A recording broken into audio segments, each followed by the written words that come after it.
नमस्कार अनि शुभ प्रभात साथीहरू। आशा छ तपाईहरु सबैजना संसारमै हुनुहुन्छ। अनि आजबाट चाहिँ म मेरो मिनी ब्लग सुरु गर्दैछु। अहिले म छु आन्टीसँग। आज चाहिँ म अघिपछि भन्दा अलिक ढिलो उठेको थिएँ साथीहरू। म तपाईहरुलाई एउटा गजल सुनाउन चाहन्छु। मैले जीवन दाउमा राखेर आएको छु, मैले जीवन दाउमा राखेर आएको छु, घरको ऋण पाउमा राखेर आएको छु, आमा छोरो सम्झेर दिनभरि रोइरहन्, मैले काँडा पाउमा राखेर आएको छु। अहिलेलाई गजलको 2 शेर मात्रै। अनि मैले मुख धोएर सकाए साथीहरू। अब चाहिँ म मम्मीसँग जाँदैछु। मम्मीले भर्खर पूजा गरेर सक्नु भएको छ। अनि मलाई टीका लगाइदिँदै गर्दा मम्मीले इन्टरनेसनल डायलग चप्काउँदै हुनुहुन्छ। अल्छी नबन, अलि छिटो उठ्ने गर, कामहरू गर्ने गर भन्दै। तर पनि म घरको सबै काम गर्छु। बीचबीचमा आन्टी पनि छड्के हान्दै हुनुहुन्छ। अनि फेरि मम्मीले मलाई दीर्घायुष्मानको आशीर्वाद दिनुभयो। अनि म मुसुमुसु हाँसिरहेको थिएँ। अनि फेरि आन्टीले पनि मलाई गाली गर्दै हुनुहुन्थ्यो। अनि मैले मलाई गाली नगर्नु न आन्टी भनेको। अनि बेहुरा हुन पर्यो नि गाली नगर्नलाई त भन्नुभयो। अनि फेरि मुसुक्क हाँस्नुभयो घाँटीमा सार्दै। त्यसैगरी मलाई चाहिँ अलिक सन्चो थिएन साथीहरू। त्यो खबर सुन्न साथ मलाई भेट्न लुलु लुलु लुलु आउनुभयो। मैले चाहिँ सर्पलाई लुलु भन्छु। अनि जे होस्, मलाई चाहिँ जीवहरू चाहिँ एकदम मन पर्छन्। जनावरहरूलाई पनि यस धरतीमा मानिसहरू बाँच्न पाउने अधिकार छ। अनि मलाई निकै गर्मी भएको थियो साथीहरू। पसिना पुस्दै पुस्दै मैले बाबालाई भने, बाबा हेर्नुहोस् त हाम्रो घर कति ठुलो अजिङ्गरजी आउनु भएको छ भनेर। अनि फेरि बाबाले नपत्याएर हेर्न आउनुभयो हो कि होइन भनेर निरीक्षण गर्नुभयो। बाबाको निरीक्षण चाहिँ एकदमै सूक्ष्म तरिकाले हुन्छ। अनि निकै बेर हेरिसकेपछि पनि उहाँले केही देख्नु भएन। अनि मलाई झुट बोलेको हो भन्दै हुनुहुन्थ्यो। तर आजसम्म म असत्य बोलेको छैन साथीहरू। अनि ठ्याक्कै बाबाले देखिहाल्नुभयो। प्यारो साथीलाई मलाई चाहिँ म आफू निकै मनपर्छ। अनि स्वप्रेम गर्नु भनेको आफू बाँच्नु हो, आफूलाई बाँच्न सिकाउनु हो। यो संसारमा सबै कुरालाई त्यागेर चाहिँ एकपटक आफूलाई प्रेम गर्नै पर्छ।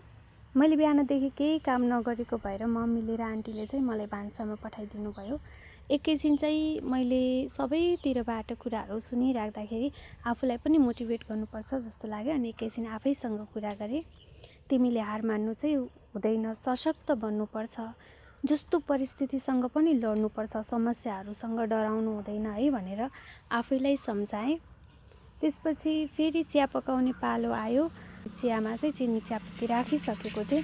मलाई चिया निकै मनपर्छ साथीहरू। जिन्दगीमा अरू गर्नु नगर्नु तर चिया पिउने काम चाहिँ पक्कै पनि गर्नु। चियाले एक सरको दुनियाँ अर्को बनाइदिन्छ। चिया आफैमा प्रेमिल छ।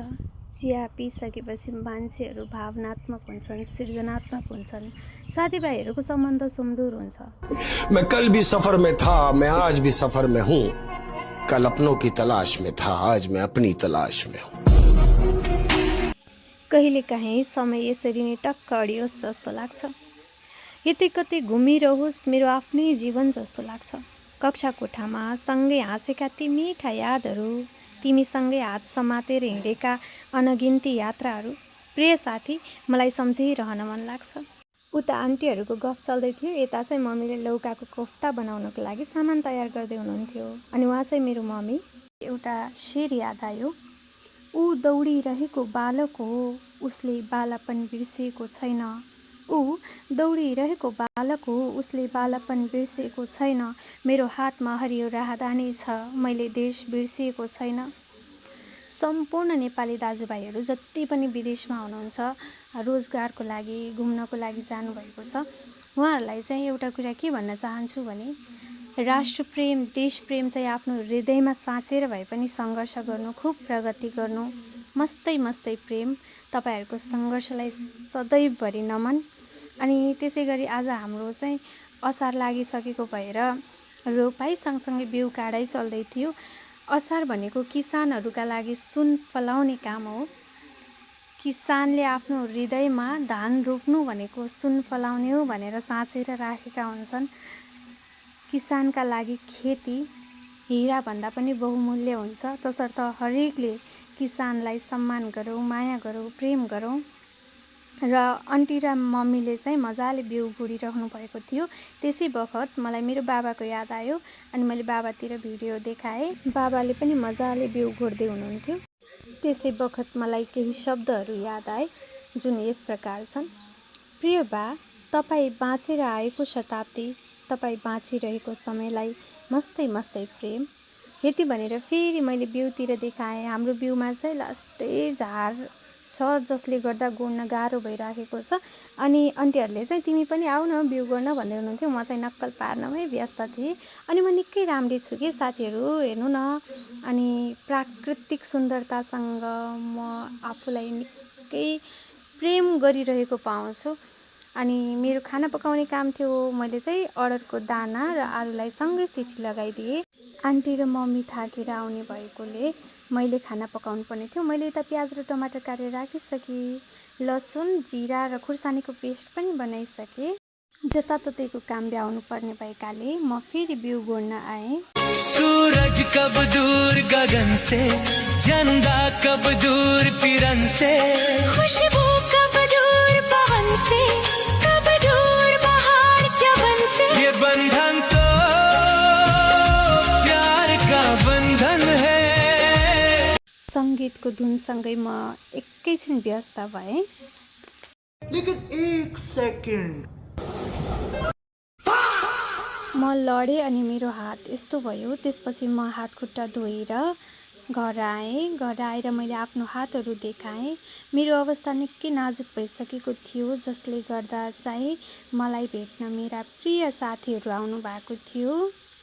कमिला साथीहरू, जसलाई म निकै प्रेम गर्छु, मलाई भेट्नका लागि फुल पनि लिएर आउनु भएको छ साथीहरू। त्यसपछि फेरि मेरो घरमा बाघ आउनुभयो, सबैभन्दा ठुलो बाघ। म लोटेको थाहा पाएर बाघ पनि निकै राम्रो हुनुहुन्थ्यो। मलाई माया लाग्यो अनि मैले थोरै टाढा उभिएर भिडियो बनाएँ। झम्टिन सक्ने सम्भावना हुन्छ नि त। अनि फेरि मेरो अर्को साथी आउनुभयो, कुकुरजी। यो कुकुरजी कति राम्रो हुनुहुन्छ भने कहिले हाम्रो घर छोड्नुहुन्न। मैले चाहिँ उहाँको नाम सेती भनेर राखिदिएकी छु। सेती यता हेर्नुहोस् न भनेको। उहाँले निकै मायाले ह्या ह्या ह्या ह्या गर्दै हामीलाई हेर्नुभयो एकैछिन। अनि उहाँ निकै प्रिय हुनुहुन्छ।